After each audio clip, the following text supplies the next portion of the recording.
consagramos a Ti, Espírito Santo, a nossa capacidade de ouvir, nossa mente, nossas emoções, nosso coração. Nós queremos ouvir o Senhor, Espírito Santo. As famílias precisam Te ouvir. Que aquilo que é simplesmente humano, meu, nosso, caia por terra e que somente a Tua presença, a Tua unção prevaleça aqui, Espírito Santo. Nós nos consagramos a Ti. E eu quero começar fazendo a oração que está no livro 7 Passos para Restaurar a Sua Família, na página 138, que é a oração do 5º passo, para restaurar a sua família. Senhor, muitas vezes meu orgulho, prepotência e vaidade me impedem de dar o braço a torcer e de ir ao encontro dos meus familiares. Em minhas circunstâncias fico preso no meu egoísmo e não dou passos na direção da restauração da minha família. Quebra hoje, Senhor, o meu orgulho e dá-me humildade para recomeçar e abrir-me aos meus familiares. Ensina-me a dialogar, a ouvir e a falar dentro de minha casa. Com respeito e sinceridade, dai-me a graça de saber respeitar os meus, sendo inteiro com eles na atitude de os acolher e escutar. Liberta-me de todas as distrações que não me deixam ter qualidade no meu diálogo e no meu tempo com a minha família. Dai-me o dom de um diálogo empático, ativo, que sabe ouvir e falar. Renova em mim a disposição de amar e de lutar pela restauração dos meus. Sei que o Senhor me escuta e que caminha comigo, sustentando-me nas lutas de cada dia. Agradeço-te porque o Senhor tem um projeto de felicidade para mim e para minha família.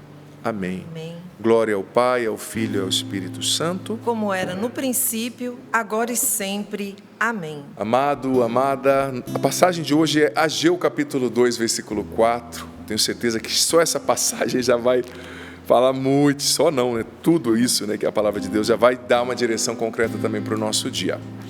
Ageu capítulo 2, versículo 4, como nós já no comecinho explicamos, não é um livro pequeno da Bíblia que está lá no meio dos livros proféticos. Mas se tiver dificuldade de achar, simplesmente escuta, deixa Deus falar ao seu coração. Pois agora, força Zorobabel, oráculo do Senhor, força Josué, filho de Josedeque, força todo o país, oráculo do Senhor, e mãos à obra, que eu estou convosco, oráculo do Senhor dos exércitos. Palavra do Senhor. Graças a Deus. Quem já estudou o livro de Ageu, de profetas, que são chamados dos profetas pós-exílicos, que viveram ali depois do exílio da Babilônia, veja bem, o profeta Jeremias disse: se vocês não se converterem, vocês vão ser levados escravos ali para a Babilônia. O imperador da Babilônia vai vir, vai destruir o templo, vai quebrar tudo. E o povo não se converteu, não ouviu Jeremias, foi enviado para a Babilônia como escravo. E Jeremias havia profetizado que eles ficariam lá 70 anos como escravos. E isso aconteceu. Mas depois de 70 anos, Deus mudou o coração do novo imperador ali, o Ciro, chamado o rei da Pérsia, que era do Império Babilônico, para que Ciro estendesse a mão de maneira favorável para o povo de Israel, os judeus que estavam no exílio, e permitisse que eles voltassem a Jerusalém e reconstruíssem o templo, reconstruíssem a cidade. Então, nesse momento, Josedeque e Josué eram os sacerdotes ali, que junto com Esdras, que era uma forma de governador ali presente, receberam a missão de reconstruir, e o governador também foi tão favorável que ele lhes deu o material para construir. Ele ordenou com edito real, para que o povo ali da região, os servos do imperador, concedessem ao povo o quê? O que era necessário para restaurar, para fazer a manutenção, para restaurar as ruínas, madeira, as pedras, aquela pedra branca famosa ali de Israel, que a maioria das casas são feitas com aquela rocha branca, Você pode ver que em Jerusalém tem um padrão só, Então, o imperador ainda por cima deu a eles a mão de obra, a matéria-prima. E eles voltaram. Só que, gente, por mais que eles tinham matéria-prima, por mais que eles não tinham um império ali, um exército querendo matá-los, não é fácil você reconstruir o que está em ruínas. Venhamos e convenhamos. Sim ou não? Claro que é difícil, Às vezes, eu lembro quando eu era criança, era adolescente, meu pai comprou um terreno muito bonito, num lugar bom da cidade, lá no Paraná, onde nós morávamos, e ele tinha uma casa antiga, e ele falou: eu construo uma casa ou aproveito para restaurar e construir uma outra casa a partir das colunas dessa casa antiga? E ele escolheu a segunda opção, E olha, eu vou dizer para você, no final da obra, meu pai dizia para nós, né? Se nós tivéssemos quebrado e feito outra, seria mais fácil, né? Mas no reino de Deus, Deus não quebra e faz outra, né? Deus não quebra a sua família para te dar outra, Ele que quer restaurar, né? Seria muito fácil, né, Paulo? Não quero mais, devolve. Né? Marido não é Mercado Livre, não, que você devolve para a sogra e recebe o dinheiro de volta, né? Não tem jeito. E vice-versa. Deus não descarta a nossa família. E você e eu não podemos descartar, né?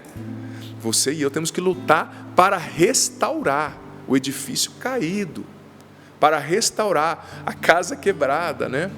E então Deus disse aqui, olha, meu espírito vai estar com vocês, Josué, Zorobabel, Josué filho de Josedeque, também disse para Esdras, o meu espírito vai estar com vocês, mas mãos à obra. Ou seja, eu já movi o coração do rei, ele deu para vocês a matéria-prima, vocês estão livres, mas tem coisas que só vocês podem fazer, mãos à obra. Se entreguem a esse trabalho. E eu acho tão bonito ouvir isso de Deus, né? Mãos à obra, é uma palavra de ordem, gente. É uma palavra de direção concreta, né? Deus está dizendo, vai, luta, restaura. Eu tenho, esse livro se chama 7 Passos para Restaurar a Sua Família. E eu gosto tanto dessa palavra restaurar, eu aprendi isso com o Padre Léo. Porque o que é restaurar? É fazer de novo a partir do molde original. Nós estamos num tempo no qual a gente quer descartar, né? Descartar o que não deu certo, descartar a família, descartar o casamento, mas Deus não quer que você descarte, Deus quer que você restaure. E para isso exige um empenho, né? Isso exige um empenho muito grande da minha parte, da sua parte, né? Para restaurar eu preciso colocar as mãos à obra, como a palavra de hoje está dizendo, Ageu capítulo 2, versículo 4. Mãos à obra. Lute para restaurar o seu casamento, lute para restaurar a sua família, lute para construir novamente aquilo que caiu. Não é porque está ruim que você tem que deixar no chão, não é porque deu errado que você tem que descartar. Gente, nós estamos num tempo no qual está nos faltando muita resiliência, que é essa capacidade de lutar, essa capacidade de se empenhar para restaurar, para fazer de novo, né? Olha, eu sei, ontem eu estava lendo ontem esses dias, lendo uma pesquisa muito interessante que dizia assim, né? O autor dizendo, não lembro se foi uma pesquisa, um vídeo, dizia assim, olha, eu sei que existiram muitas injustiças sociais ao longo da história do Brasil, do mundo, referente à etnia X, à etnia Y, a esse grupo de pessoas, só que esse autor dizia, eu achei muito sóbrio, só que a gente tem que tomar cuidado, porque a gente está criando essa nova geração, a gente está ensinando eles que eles são vítimas. Aí eles não querem trabalhar, aí não querem estudar, aí todo mundo está errado, aí tudo eles querem morrer, né? Por quê? Porque estão muito frágeis. Falta resiliência, gente. Eu achei interessante esse ponto do autor. Não lembro se era um psiquiatra, né? E é isso mesmo. Olha, eu sei que possam ter dificuldades na sua casa, na sua família. Eu respeito você, né? As suas dores, é você que está sentindo, né, filho, filha? Eu não estou aqui para julgar você.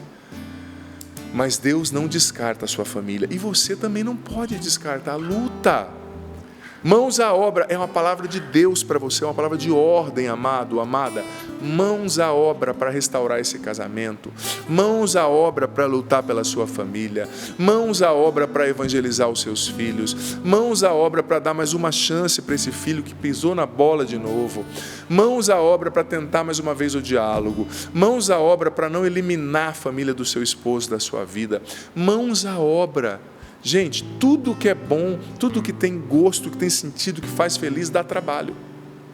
Presta atenção. As coisas ruins não dão trabalho. Pecar é a coisa mais fácil do mundo, só que te leva para o inferno. Usar droga é a coisa mais fácil do mundo, te dá um prazer, mas te mata. O que é bom dá trabalho, e é um trabalho redentor, sabe? Aquele esforço que vale a pena você empregar, porque os frutos serão saborosos, serão maravilhosos. Então Deus está te dizendo, é para você, você mesmo, é com você que eu estou falando. Mãos à obra. Padre, mas eu estou cansado, não tenho condição. Opa, você esqueceu o que nós lemos aqui? Ei, o meu Espírito estará convosco. Não é vai à obra sozinho, mãos à obra por sua conta. Não, não. O meu Espírito, eu, Deus, teu Pai Todo-Poderoso, diz o Senhor, né? O meu Espírito estará convosco. É o que nós cantamos aqui. És bem-vindo aqui, Espírito Santo. Porque se o Espírito Santo não for bem-vindo no nosso coração, tudo que eu e você fizermos vai dar ruim, vai ser um fiasco. Você não é capaz de lutar pela restauração do seu casamento, da sua família, somente com suas pedagogias humanas, com seu esforço, não, mas é no poder do Espírito. O Padre Jonas sempre nos ensinou isso na Canção Nova, uma vida no poder do Espírito Santo. Todos os dias você tem que acordar cantando. És bem-vindo aqui, como o Padre Jonas nos ensinava a dizer, né? Bom dia, Espírito Santo, que vamos fazer juntos hoje. Você pode dizer bom dia e depois já falar, és bem-vindo aqui, eu preciso de você, Espírito Santo, para falar com o meu esposo, para corrigir o meu filho, para lutar, para vencer em mim o que não está legal, também tem isso, né? Então, a palavra diz, mãos à obra. Mãos à obra. Nesse livro 7 Passos para Restaurar a Sua Família, eu usei a analogia, em todos os capítulos você vai ver que eu estou voltando a falar da casa. Por quê? Porque o amor é construção. O Papa Francisco disse na Amoris Laetitia que o amor se constrói como uma casa, tijolo por tijolo, e se desconstrói como uma casa também que começa a cair. É uma rachadura, é uma parte do reboco que cai, é uma pintura que vai faltando e vai deteriorando, é uma infiltração na telha que causa goteira dentro de casa. Então, muitas vezes, o edifício que é a sua família, a casa que é o amor conjugal, foram acontecendo rachaduras com o tempo, infiltrações de água, de tanta coisa ruim, e é preciso restaurar. Porque, gente, a rotina do dia a dia, né? O descaso, a luta, as palavras rudes, as palavras duras, os desencontros, o gelo que a gente dá no outro, isso vai matando, se não matando, amortecendo o amor, né? E vão acontecendo infiltrações na casa. Mas olha, você que tem uma casa, vamos supor, uma casa que vale ali 80 mil reais, 50 mil reais que seja, ou 400 mil reais, se começar alguma infiltração na sua casa, ou se a pintura ficar velha, você vai jogar fora? Você vai assim, ver alguém na rua e falar, vem cá, eu quero passar a escritura para você, não me paga nada não, só pinta a casa. Você vai fazer isso? Claro que não, uma casa é um bem. Você vai cuidar. E existe bem maior que a família? Existe bem maior que o seu casamento? Gente, Deus nunca quer que uma família acabe. Deus nunca quer que um casamento acabe. E eu, quando eu estou no programa Para Ser Feliz, que é de direção espiritual, eu recebo muitas partilhas assim de casamentos muito difíceis, né? E muitas vezes, a única vez que eu dou conselho para a pessoa sair de casa e abandonar o casamento é quando há uma agressão física, com o risco do marido matar a mulher, por exemplo. Vou esperar o quê, né? Ele matar? Então eu falo, minha filha, deu, acabou. Quando há soco, murro, acabou. Não tem o que... Não tem, isso não é saco de pancada. Mas, em geral, fora isso, gente, Deus nunca quer que uma família acabe. Ele não quer. Ele quer a nossa luta. Mais uma vez eu digo, essa luta para reconstruir. E eu gosto também de uma palavra, Paula, muito interessante, que ontem eu estava estudando, eu achei tão interessante, a palavra manutenção. Você parou para pensar nessa palavra? Porque, veja bem, Paula, tudo que é bom precisa de manutenção. Um carro é bom, não é? Mas não faça manutenção no carro. Por exemplo, você tem 3 filhas, e o Felipe. Se vocês forem viajar, o Felipe é zelosíssimo nisso, eu conheço, mas uma pessoa que não faz manutenção, por 8 anos com o carro vai viajar, ele coloca a vida da família em risco. Porque pode dar um problema na barra de direção, pode estourar um pneu, pode fazer um freio. Então, a manutenção é necessária. Tudo que é bom precisa de manutenção. Um carro precisa de manutenção. Seu dente precisa de manutenção, sua saúde precisa de manutenção, né? Os check-ups constantes que a gente tem que estar fazendo de tempos em tempos. Um prédio precisa de manutenção, uma casa precisa de manutenção, um comércio precisa de manutenção. Esses dias eu ia num lugar, não vou dizer que segmento que é, né? Porque nós estamos numa cidade pequena, mas que eu vi que estava tão feio o lugar que eu estava comprando as coisas, assim, sem pintura, sem nada. Eu desanimei de ir lá, de verdade. Falei, eu sou consumidor, eu escolho onde eu quero comprar, né? Eu não fui mais lá. Talvez a pessoa está pensando tanto, claro, não estou julgando, não sei o que a pessoa está vivendo, né? Mas talvez está pensando, está ganhando tanto ali, eu ganho pão. Então tem que ter investimento no comércio, porque é dali que vem o dinheiro para sustentar a pessoa, a família, né?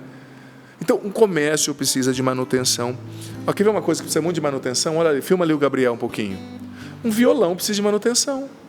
Um violão, se você não troca a corda de tempo em tempo, você não cuida, você não limpa, você deixa jogar de qualquer jeito, né, Gabriel? Por isso que existem os cases, né? Tem cases que é a caixa que guarda o violão, para você viajar e proteger o violão. Um violão precisa de manutenção. Gente, a saúde precisa de manutenção. Suas roupas precisam de alguma manutenção, né? Você não dá para você comprar uma roupa e usar até acabar. Você precisa lavar, manutenção simples, eu estou falando lavar, um cuidado. Tudo precisa de manutenção. E tem muita gente que peca nisso, sabia? Porque tem gente que consegue até conseguir as coisas, né? Desculpa a redundância, mas ela é hábil em conseguir, mas ela não é hábil em manter. Porque, veja bem, a virtude não é só em conquistar, a virtude é em manter o que se conquistou. Ai, padre, eu consegui um casamento maravilhoso, só que se você não tiver manutenção periódica, o casamento vai dar ruim. Eu estudei muitos anos para ser padre, e sou muito feliz como sacerdote.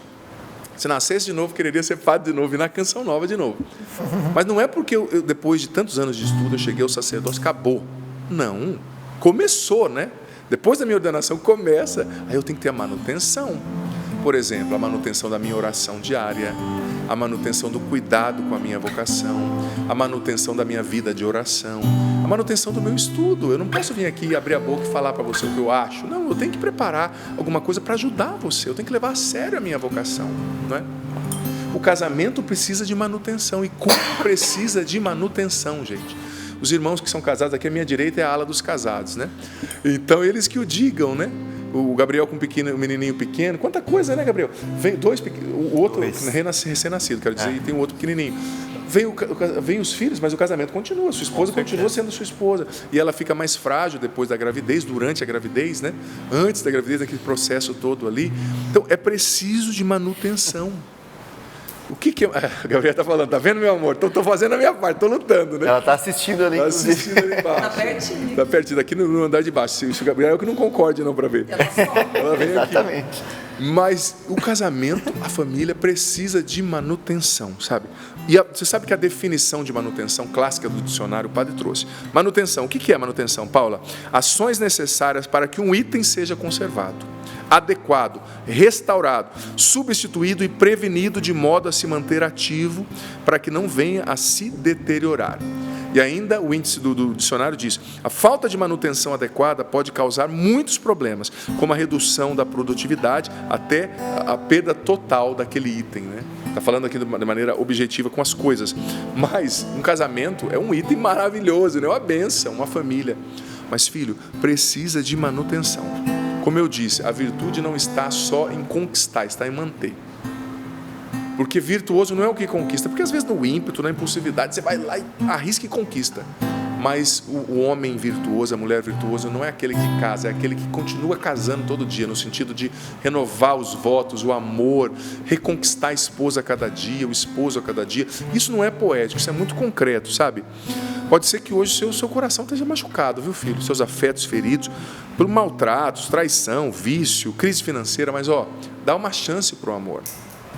Dá uma chance para o amor acontecer novamente na sua família, no seu casamento, tá? Não desista, restaure. Uma frase da Amoris Laetitia do Papa Francisco, que eu quero trazer, que eu acho que é muito importante. Número 325. Nenhuma família é uma realidade perfeita e acabada de uma vez para sempre, mas requer um progressivo amadurecimento em sua capacidade de amar. Todos somos chamados a manter viva a tensão para algo mais além de nós mesmos e nossos limites. Olha só, todos nós somos chamados a manter viva a tensão para algo além de nós mesmos, os nossos limites. Eu tenho defeito, o outro tem defeito. O amor em família é maior que os seus defeitos, é maior que o erro do outro. Mais uma vez o padre diz: eu respeito o seu coração ferido, respeito o seu sofrimento. Mas como padre, como pai espiritual e como profeta nessa manhã, eu quero dizer para você: levanta a cabeça e mãos à obra. Não desista, o Espírito de Deus está com você. Restaura o seu relacionamento. A parte de Deus Ele vai fazer, e mais, a parte de Deus Ele já está fazendo agora. Mas você precisa se empenhar. Mãos à obra, que essa palavra fique, sabe, incomodando você. A Bíblia diz, né, o livro da carta de São Paulo a Timóteo diz que a palavra de Deus é como uma espada de dois gumes que divide, né, células, divide o bem e o mal dentro de nós. O que isso quer dizer? É uma palavra perfurante que mexe com a gente, que fica ali incomodando no bom sentido da palavra, né? Um incômodo salutar. Eu quero que essa palavra incomode você no bom sentido da palavra, né? O dia inteiro. Mãos à obra, mãos à obra, mãos à obra. Ai, padre, eu fiz o meu melhor. Não, você pode melhorar. Com a graça de Deus você vai mais longe. E você sabe, Paulo, irmãos, ontem eu estava estudando, tem um livro chamado Como Fazer, foi traduzido para o português como Como Fazer o Amor Dar Certo. É um best-seller do Stephen Carter, um americano. Então, tem uns insights interessantes. Não é um livro religioso, é um livro sobre relacionamento, tá? Mas eu trouxe também que eu acho que agrega muito aqui. E tem uma parte do livro ali, da página 10 a 20, que o Stephen Carter usa a metáfora do cupim. Na hora que eu vi metáfora do cupim, me chamou a atenção. Eu falei, vou ler, o que isso quer dizer, né? Ele estava escrevendo um livro sobre relacionamento, como fazer o amor dar certo, e na casa dele ele viu no batente da porta, de dentro para fora, tomado por cupins, né? E ele começou a olhar, falou, que praga esse negócio desse cupim. E ele começou a pensar, e ele estava ali escrevendo o livro, né, e a inspiração foi vendo. E ele começou a pensar, o que é o cupim? Você parou para pensar? É um bichinho minúsculo, uma criaturinha minúscula, com uma mordidinha minúscula, mas eles atacam em grupo, e aquela mordidinha minúscula, sabe, de dentro para fora, ela vai estragando qualquer peça de madeira. Gente, você pega peças de madeira de lei, para os mais antigos que não conhecem, né, aquela madeira mesmo, né? Hoje em dia a nossa madeira está meio duvidosa, né? Mas antigamente era uma madeira mesmo. Se você batesse a cabeça na porta lá da sua casa, era UTI, né? Porque era um negócio forte. Então o cupim ele pode pegar uma superfície como essa, e ele vai de dentro para fora, ele vai consumindo. E o Stephen Carter disse o seguinte, que o casal que quer ser feliz e continuar junto, a família que quer ser feliz e continuar junto, ela tem que estar em um instante esforço de checagem e manutenção do relacionamento. Presta atenção, um constante esforço de checagem e manutenção do relacionamento, para perceber aonde os cupins estão atacando. E ele é um estudioso dessa área, ele tem formado nas melhores universidades dos Estados Unidos, terapeuta familiar, psicólogo, escritor. Ele dizia o seguinte, que o cupim representa o que? As pequenas coisinhas que a gente não percebe, mas que vai consumindo a relação, que vai estragando o relacionamento, que vai estragando a convivência familiar, que vai estragando o seu jeito de ser pai, o seu jeito de ser esposo, o seu jeito de ser mãe, o seu jeito de ser esposa, o seu jeito de ser amigo, né? E os cupins do relacionamento, ele dizia, podem ser as pequenas ameaças do dia a dia, quando os casais se envolvem em uma série de conflitos, sabe? E ele vai dizendo, né? Esses cupins acontecem quando acontecem os desacordos, ou seja, a pessoa, ao invés de mudar aquilo que é um comportamento ruim, que o cônjuge, que o esposo está dizendo, que a esposa está dizendo, que o filho está dizendo, que o pai está dizendo, ele fica com justificativa defensiva. Você já percebeu? Que tem pessoas que são incorrigíveis. Você vai corrigir, falar algo, a pessoa não ouve. Ela sempre tem uma justificativa defensiva. Não, eu tenho esse erro, mas você também, você não colocou o lixo. Opa, mas eu estou falando com você agora, né? Depois você vai ter o seu momento de DR comigo, né? Você vai me dizer, sabe, são incorrigíveis, são super-homens, né? Então esses são os pequenos cupins, e ele foi dando exemplos muito concretos, me chamou muita atenção, que essas pequenas atitudes, usadas como aquelas em que se diz, não faz mal, podem representar um cupinzeiro gigantesco para a relação ao longo dos anos, né? E os exemplos que ele diz desses cupins, exemplos de pequenas coisinhas que são como os cupins no relacionamento. Olha só, vou ler na íntegra. Não faz mal se eu não perguntar a opinião dela. Não faz mal se eu não estiver prestando muita atenção no que ele está fazendo. Não faz mal, não tem nada a ver, né? Se eu não for totalmente sincero sobre isso, se eu contar uma mentira. Não faz mal se eu me esquecer de ligar avisando que eu vou chegar atrasado, que eu estou em tal lugar. Não faz mal se eu deixar minhas roupas sujas no chão, sendo que ela falou 15 vezes para eu não fazer, né? Não faz mal, olha só, gente, são coisas concretas. Se eu não retornar a ligação quando ela me liga, se eu não a responder. Não faz mal se eu não trocar o rolo de papel higiênico. Ele é estudioso, ele falou que são essas coisas que estavam na raiz, são cupins pequenos que foram gerando divórcios. Ele tem estatística para escrever esse livro, não é uma coisa assim que ele acha, né? Não faz mal se eu comer o pedaço de bolo que ela estava guardando para mais tarde. Não faz mal se eu preparar uma bebida para mim, mas não me oferecer para preparar para ele. Não faz mal se eu não me arrumar minha cama hoje. Não faz mal se eu nem sempre dizer obrigado. Não faz mal se eu não disser palavras carinhosas. A gente está aqui mesmo, a gente está no dia a dia, né, padre? Trabalhando, pagando conta. Opa, não é assim. Cuidado. O maior cupim se chama preguiça relacional. Preguiça. Quando a gente tem, e aqui não é mais o Carter não, agora sou eu que estou dizendo. Quando a gente tem, eu digo, de escutar os casais mesmo, né? Quando a gente acha que o relacionamento está pronto. Aí a pessoa não se arruma mais para o marido não se arruma para a esposa. Não é estar emperequetado todo dia, mas é o mínimo. Você não fazia isso quando você namorava? Você não fazia isso quando você era noiva? E agora, tipo assim, é o dia a dia mesmo, só assim. Não, tem que melhorar. Você não era mais gentil antigamente? Gente, são os pequenos cupins que destroem um casamento, uma família, não são os grandes. Dizia o Carter que quase 97% das vezes, dos casos, os casamentos eram destruídos por pequenas coisas. E ele dizia que até em casos nos quais havia traição, se um lado visse que o outro estava disposto a mudar, ele aceitava, perdoava. Mas esses pequenos hábitos negativos repetidos, sabe? essas pequenas durezas de coração repetidas, essas pequenas insensibilidades repetidas, isso vai matando a relação e a pessoa se cansa, né? A pessoa se cansa. Então, o Carter novamente dizia, é importante que cada casal se exercite na percepção de quais podem ser os cupins do relacionamento, né? Esses pequenos incidentes negativos, né? Que podem ser como mordidinhas de cupins escondidos no armário, né? Quais são os cupins da sua família hoje? Quais são os cupins do seu relacionamento hoje? Sabe, ninguém tropeça em uma montanha, gente. São pequenas pedrinhas que nos fazem cair. Você já viu alguém tropeçando numa montanha? Olha, padre, eu não vi ali a Serra da Mantiqueira e cair, né? A gente está aqui do lado. Até pensar uma coisa dessa é esdrúxula, não é verdade? Você tropeça em pedrinhas. São pedras. Mais uma vez eu digo, o Espírito Santo já está falando no teu coração. Tenho certeza, eu posso sentir isso. O Espírito Santo está falando com você. Quais são os cupins, filho, filha? Que você precisa, olha, esses cupins aí você tem que matar. Não tem outra solução, né? E no meu livro eu falei bastante, uma coisa que não pode faltar num relacionamento é disposição. Às vezes a preguiça relacional, ou seja, essa preguiça de eu ser melhor, esse comodismo, vai matando a disposição. Tudo bem, eu sei que você talvez pode estar pensando nos erros daquele filho, nos erros da sogra, nos erros do marido, nos erros do amigo, mas olhe para você agora, é o seu momento com Deus.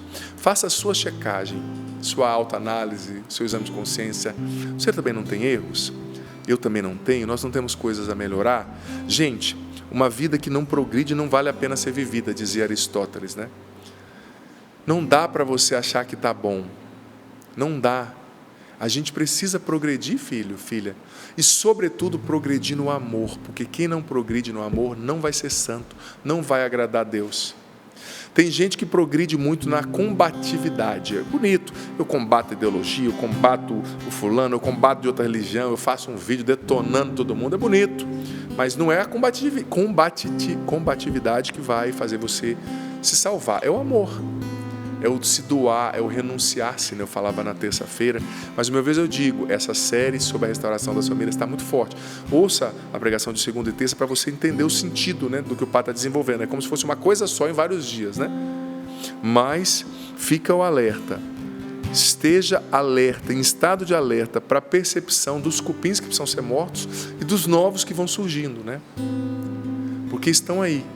Como eu disse, às vezes é um egoísmo, às vezes é um comodismo. Quantas pessoas eu tenho ouvido dizer, quantos casamentos, Paulo, eu tenho visto destruídos ultimamente por causa de preguiça. Tem gente que ama tanto a preguiça que prefere perder a esposa do que agir.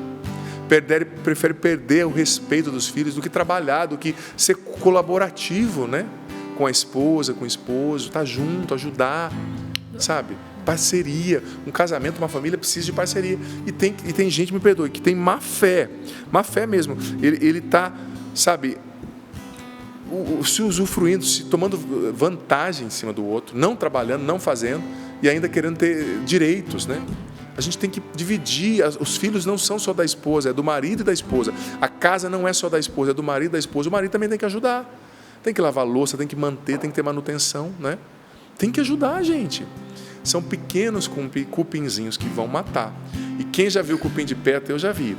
O negócio é medonho, né, Paulo? Você não vê ele de tão pequenininho, mas ele destrói, gente, de dentro para fora. Deixa tudo oco. Enfim, dado o recado, eu acho que tenho certeza que você entendeu, tenho certeza que o Espírito Santo já está falando em muitos corações agora. Vem, Espírito Santo, batizar e encher cada um de nós. Vem restaurar nossas casas, Espírito Santo. Vem restaurar nossas famílias. Nós queremos ter manutenção periódica do nosso amor em família. Nós queremos, Espírito Santo, perdoar, pedir perdão. Nós queremos nos reconciliar. Nós queremos recomeçar. Nós queremos nos esforçar para reconstruir o templo, como Josué, como Zorobabel, como Esdras, na primeira leitura de hoje. Na leitura de hoje, aliás, que nós lemos aqui. Nós queremos, unidos ao Teu Espírito, Senhor, unidos a Ti, Espírito Santo, nós queremos restaurar nossa família, nós queremos restaurar nossa casa, Espírito Santo, nós queremos colocar nossas mãos à obra, Espírito Santo. Vem nos batizar, vem nos encher, vem nos libertar do comodismo, da preguiça, vem curar as feridas do nosso coração, Dá-nos a disposição de amar e de perdoar novamente, ó Espírito de Deus.